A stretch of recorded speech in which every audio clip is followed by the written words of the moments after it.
perkenalkan, nama saya Silsilia Nurfadilah dari Ilmu Hubungan Internasional A.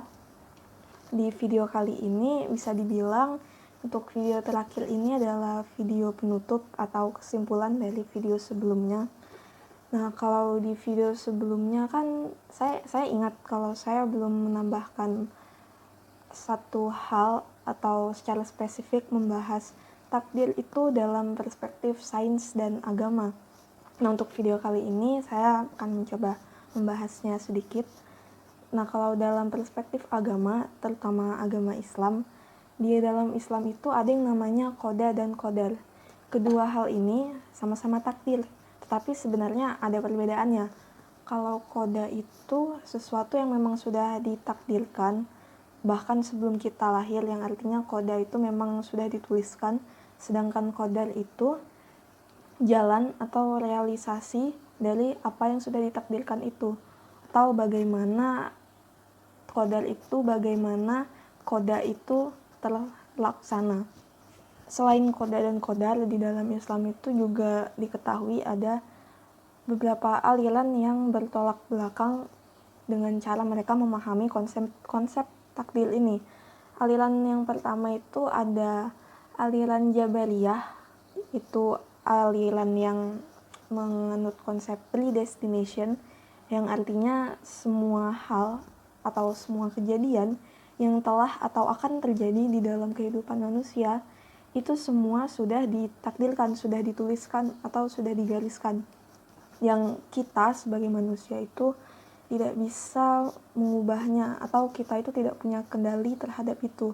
Yang bisa dibilang juga kalau perbuatan manusia itu adalah kehendak Tuhan, perbuatan manusia adalah perbuatan Tuhan. Aliran Jabariyah ini juga bisa dibilang mereka itu pasrah terhadap apa yang terjadi dalam kehidupannya karena memang itu semua sudah ditakdirkan. Nah, kalau aliran yang lain itu aliran Qadariyah. Mereka ini menganut konsep yang bertolak belakang, yaitu konsep free will, yang artinya manusia itu memang punya kehendak terhadap apa yang akan mereka lakukan, apa yang akan mereka pilih, yang artinya juga manusia itu memang punya kendali terhadap hidup mereka sendiri, bukan serta-merta mengikuti apa yang sudah ditakdirkan. Nah, kalau dalam perspektif sains sebenarnya tidak terlalu banyak yang menjelaskan, tapi yang paling masuk akal itu kita tahu kalau tubuh kita itu punya yang namanya refleks. Refleks itu kan bergerak mengikuti insting, yang itu tuh sebenarnya di luar kendali kita. Itu terjadi karena alam bawah sadar kita. Ada lagi yang mengatakan kalau sebenarnya kita itu hanya mengikuti alam bawah sadar kita. Yang kalau misalkan kita sedang membuat keputusan, yang sebenarnya keputusan itu memang sudah dibuat di alam bawah sadar kita, yang kemudian nanti kita itu membuat kita berpikir kalau kita yang membuat keputusan, padahal sebenarnya tidak.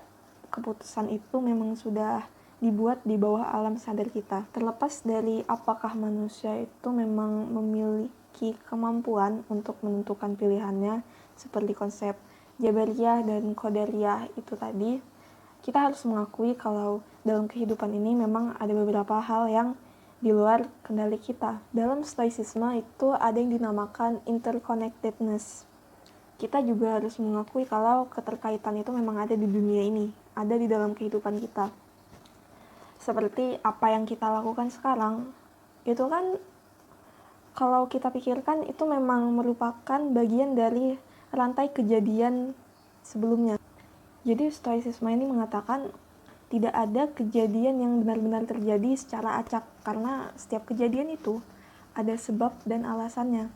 Salah satu contohnya yang mungkin bisa kita ketahui itu yaitu butterfly effect.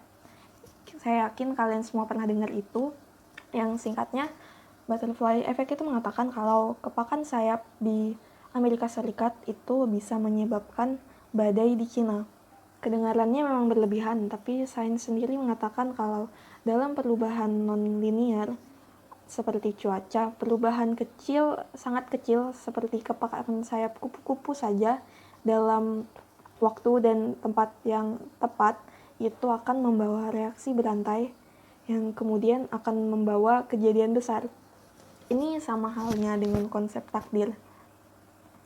Terlepas apakah takdir itu memang mengendalikan kita atau memang kita memiliki kendali atas pilihan kita, kita sama-sama tidak tahu kemana takdir akan membawa kita. Dunia ini kompleks dan penuh dengan kemungkinan. Kita juga tidak pernah tahu apakah kejadian yang kita anggap buruk yang terjadi dalam hidup kita itu memang akan membawa dampak buruk atau malah sebaliknya. Karena sebenarnya ya kita itu tidak tahu, karena dunia ini kan penuh dengan kemungkinan. Mungkin aja memang sesuatu yang kita anggap buruk itu membawa dampak buruk atau mungkin akan membawa dampak baik. Karena kita sama-sama tidak tahu apa yang akan terjadi di masa depan. Singkatnya, takdir itu bukan serta-merta memutuskan jalan hidup kita kalau memang manusia itu mampu memutuskan apa yang ia pilih. Tetapi tetap takdir itu mengatur hal-hal yang tidak kita ketahui. Saya rasa sampai sini saja video ini sebagai penutupan juga dari video-video sebelumnya dan pembahasan yang saya bawa. Kurang dan lebihnya saya mohon maaf. Assalamualaikum warahmatullahi wabarakatuh.